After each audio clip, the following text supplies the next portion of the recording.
Le Jardin des Plantes se situe au centre de Paris, au bord de la Seine.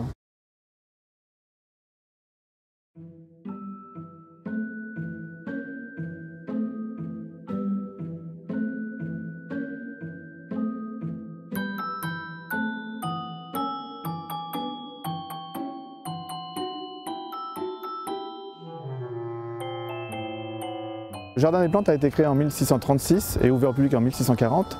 Il a été créé pour le roi Louis XIII. À l'origine, il s'appelait le Jardin royal des plantes médicinales. Et l'objectif de ce jardin était de cultiver des plantes médicinales à l'usage du roi et également d'enseigner aux médecins l'usage des plantes médicinales. On peut dire que le Jardin des Plantes est le jardin des jardins, puisqu'il comprend différents jardins thématiques. En tout, on a une dizaine de jardins thématiques. On compte actuellement près de 8000 espèces différentes cultivées dans les différents jardins et dans les serres.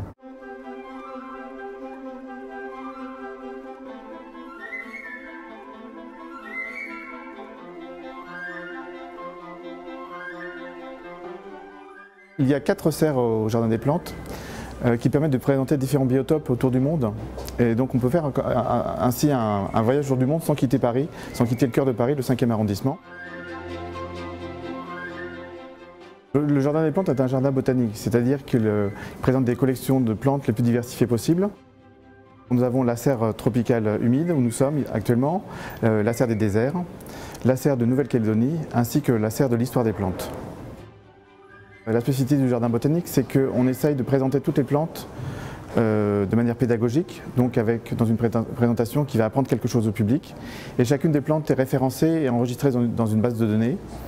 Et chacune des plantes porte une étiquette pour que le public puisse trouver son nom.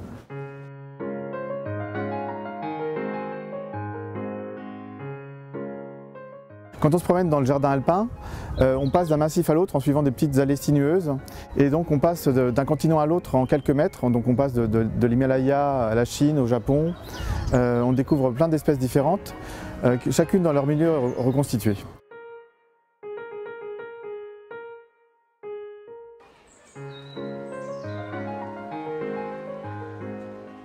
L'idée de ce jardin, c'est de présenter les plantes des différentes montagnes du monde. Et elles sont regroupées par massifs qui sont consacrés à une origine géographique différente. Donc on a un massif pour les plantes des Alpes, un massif pour les plantes des Pyrénées, un massif pour les plantes d'Amérique du Nord, pour les plantes de Chine, du Japon, et ainsi de suite.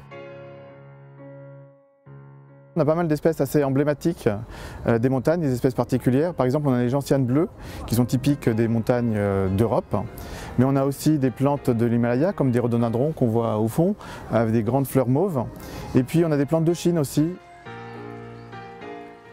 Metea sequoia, c'est un arbre très intéressant, c'est un conifère qui a été découvert dans les années 1940 en Chine.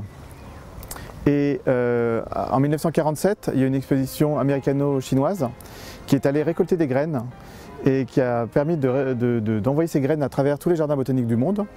Et ce qui fait qu'on trouve une génération d'arbres qui sont tous de 1948, qui sont plantés un peu dans tous les grands jardins botaniques du monde, dont cet arbre ici.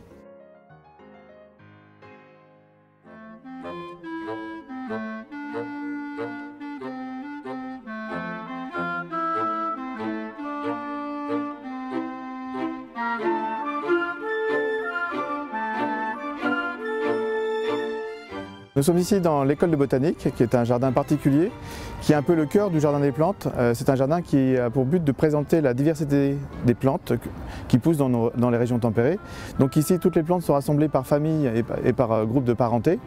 Et on essaie de montrer le maximum de la biodiversité des plantes. L'idée, c'est un peu d'émerveiller le public. Et donc le public qui découvre toute cette diversité, cette beauté des plantes, on espère qu'il va être sensibilisé à la nature et donc au respect de la nature et à sa protection.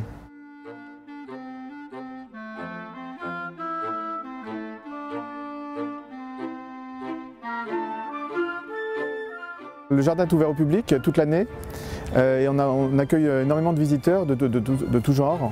Alors il y a vraiment des amateurs éclairés qui viennent découvrir la nature spécialement. Il y a des scolaires, il y a des enseignants qui viennent avec les étudiants. Et il y a aussi beaucoup de badauds qui font que passer et des gens par exemple qui viennent faire du sport ou par exemple du tai chi qui viennent s'installer dans les allées qui présentent un lieu calme et agréable. Un véritable musée d'histoire naturelle.